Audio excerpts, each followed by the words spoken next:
It is I again, Tina Abayomi-Paul. We're talking again today about the basics of Facebook for Business.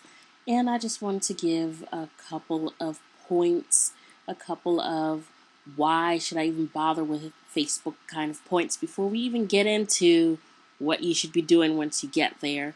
Because if you don't know why you're doing something, then nobody is ever going to really be able to convince you to actually do it the vast majority of the time. Even if it's stupid reason, we all need a reason, right? So why does Facebook matter at all? What is the big deal? Why should we even care whether or not, we use Facebook or not? Is it really, something that we should have our minds on? Or is it, something that's probably pretty much a waste of time anyway? Well, if you think about Facebook in terms of the number, and this is a portion of this ebook I have out that's like, I don't know, like $3 on Kindle on Amazon, that talks about why social media, why should you engage in social media. And this is just a quick snapshot of some of the numbers kind of talk that I engage in.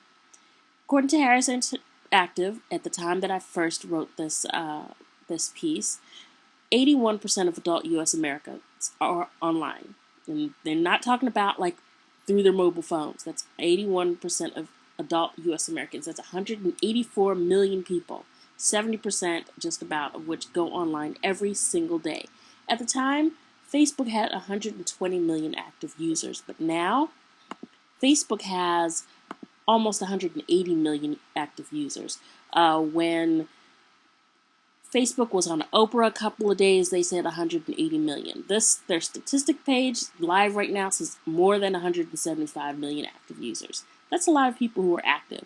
Before, in earlier versions of this page, they used to give the definition of active users as people who signed in and did something with their profiles every day.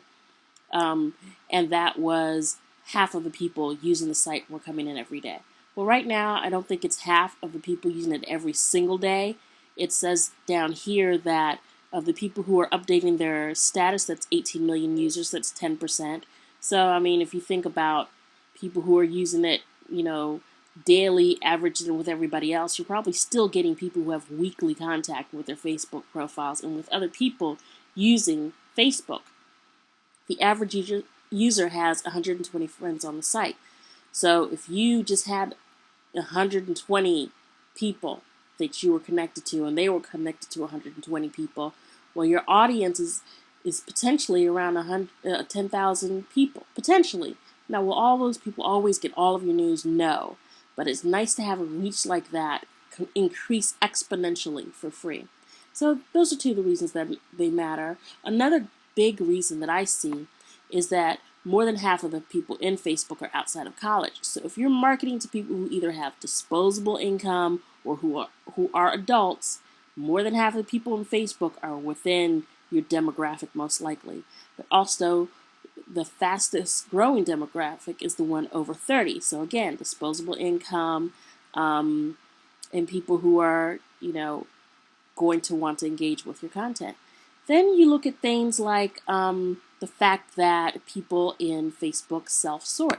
Like if you look at my profile, and I hope nobody has said anything really crazy or embarrassing in the last 5 minutes, but if they have, I mean, won't that be fun? Okay, no, that's just me posting videos. Yay. But if you look on my info tab, you'll see that, I have sorted my interests. If you click on marketing, you'll see everybody in my regional area who's also interested in marketing. All these people just telling me, hey, I'm interested in the same thing that you are. And as you can see, they're hyperlinked. There's something like 1 million people in the DC network that I can connect to on the basis that we have something in common. So that's why Facebook's important. It's self-targeted. It's a lot of people. And you're meeting them during one of their most likely activities of the day.